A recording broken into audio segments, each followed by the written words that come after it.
Бояна Петкова губи дъщеря си преди 2 месеца. Момиченцето се ражда мъртво, а причината за нещастието не е известна.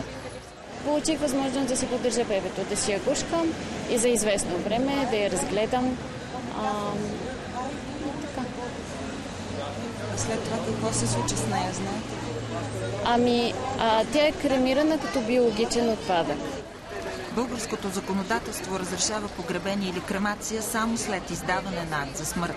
На мъртвородените бебета обаче не се издава такъв документ. То може и да не е изплакало, но на практика е било живо вътре в майка си. И това е живот. От Българския хелзински комитет са проучили практиката в други страни и са открили, че никъде другаде не се отказва на близките да погребат рожбите си. Това е една неморална, нехуманна, жестока практика, която се случва в България, което е нещо, което ние искаме много бързо да се промени. Много майки споделят скръбта на почернените родители.